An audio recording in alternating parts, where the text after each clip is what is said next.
Kemboy, I do appear for the sixth respondent in opposing the application by the first interested party, where filed grounds of opposition, written submissions, and a bundle of authorities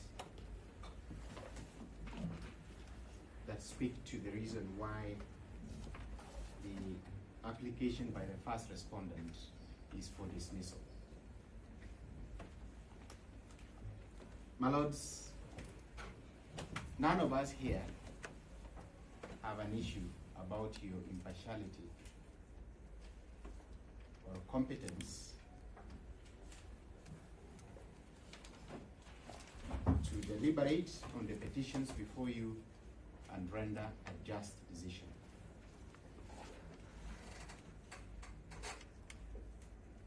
And when I say none of us, that includes the first respondent, the first interested party. And I will ask. And I say that, my lord, not just because I'm sitting next to Mr. Harvey. I say that because Mr. Harvey previously represented the sixth respondent. And so I know he's thinking. And when we appeared before you the first day after this bench had been impaneled, Mr. Harvey had absolutely no problem. In fact, he took directions and said, let's proceed with the matter. So, my lord, this application is not a serious application. He is doing the usual thing that he normally does for us because he was president emeritus, to give us work. So, for today, however, my lords, the application of the first interested party will fall or rise on a clear reading of the Gachagua case. The Gachagua case is the case that has come close to having judicial input on the exercise of the powers of the CJ under Article 165(4) of the Constitution.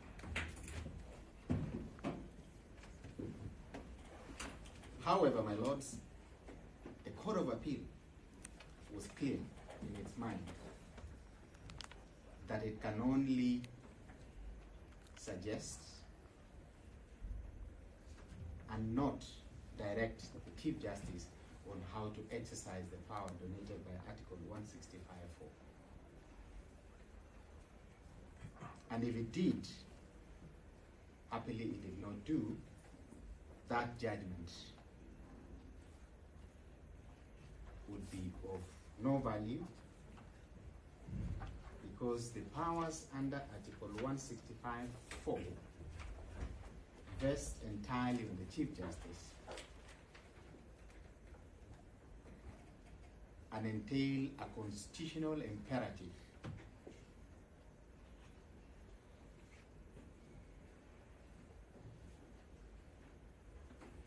So the question then arises, what happens when the Chief Justice is called upon to assign a matter that involves her to a panel? See, the people of Kenya, when they were promulgating this constitution, were clear in their minds that they have ensured that even if the Chief Justice came before the courts, it would not matter. Because there are 4 words that every judge, whenever they wake up in the morning, have in their minds. And they stay with them throughout the day, without fear or favor.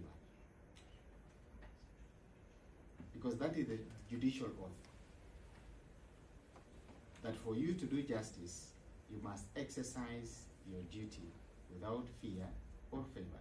So it doesn't matter whether it is Harvey who comes before you or Mama Mboga who comes before you, you will do justice without fear or favor. So if the Chief Justice are simply assigned and said, 3 judges of the High Court deliberate on this matter, that is as far as she goes. When the matter arrives here, it doesn't matter who are the parties. Because the decision that has to be made will be made by judges without fear or favor. But my lord, if you took the argument of the first respondent on its merits at its highest, he says, for the one where the Chief Justice is a party, let it be done by the DCJ. Now, there is no mechanism for that because, firstly, when you're sitting on certification of a matter, the CJ has no input. She cannot even direct you to certify a matter. And when you certify it, the CJ cannot refuse to empanel.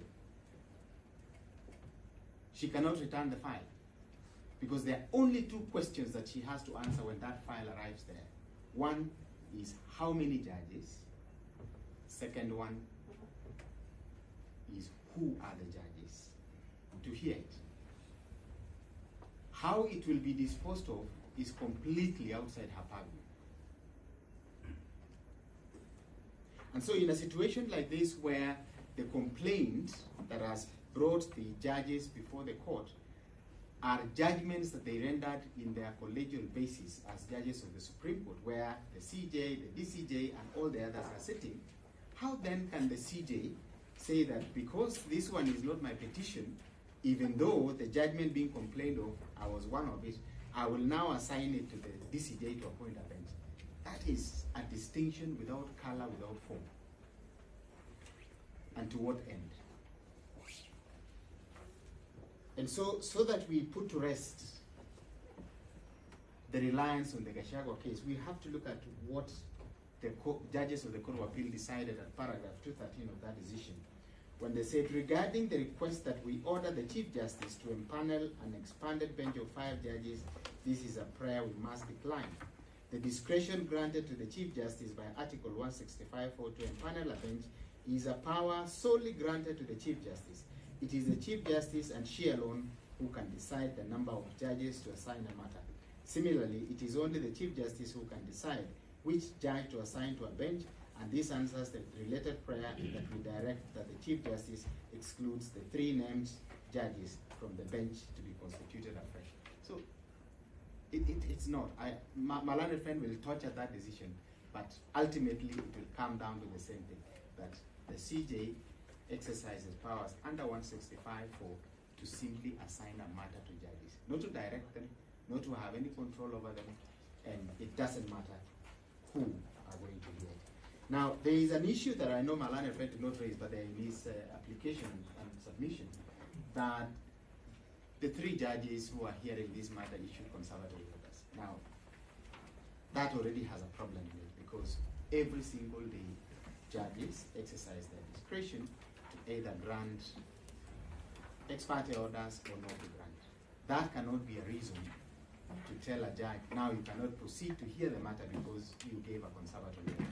The reason is that a party that is aggrieved by an ex parte order can either seek to set it aside, they can appeal against it, they can challenge it and succeed during the parties, whatever it is. So that, in my view, and that is why I guess he's left it, does not carry any weight. And then finally, there is a matter that I was very uncomfortable when Mr. Harvey was raising, that Justice Mugambi and Justice Mamuye should recuse themselves because they were interviewed by the Judicial Service Commission when the chairperson was the CJ, who is before you. Now, I know that every judge, at least for the time being, is appointed by the President of the Republic of Kenya. Every single day, the President makes decisions that are challenged in these courts, including Mr. Harvey's favorite one, which is the Macau Mutua, I don't know whether it's a panel, whatever it is, that was appointed by the President. He is in court challenging it. And if his argument that he's making now is to be followed, his logical conclusion, then is that no judge should hear that decision, that complaint, because the President appoints all the judges. The fact of the matter is that it's the Judicial Service that interviews, recommends, the President appoints, And all those parties, including the Judicial Service Commission, the chairperson of the Judicial Service Commission, the president himself, they will end up in these courts, and the judges will render justice because they have one overriding principle that guide their work, which is without fear or favor.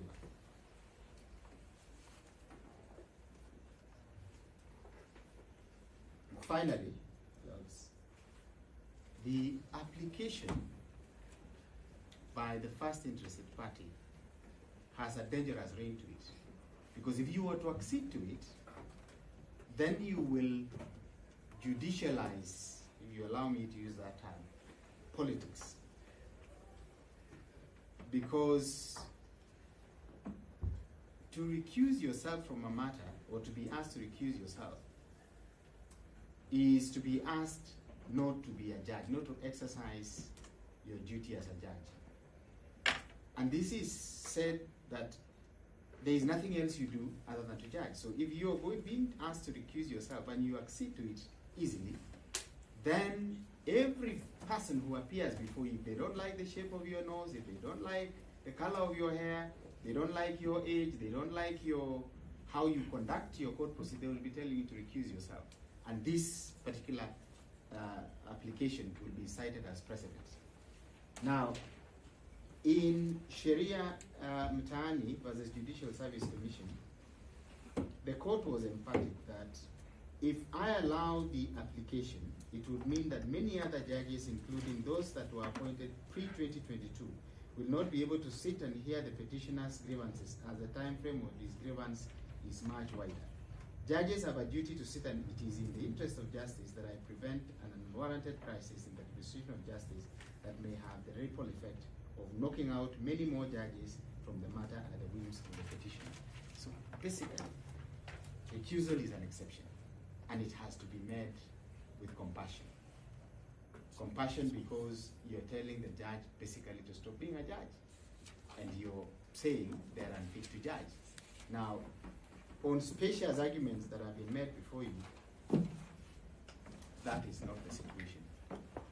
So we ask you to dismiss the application.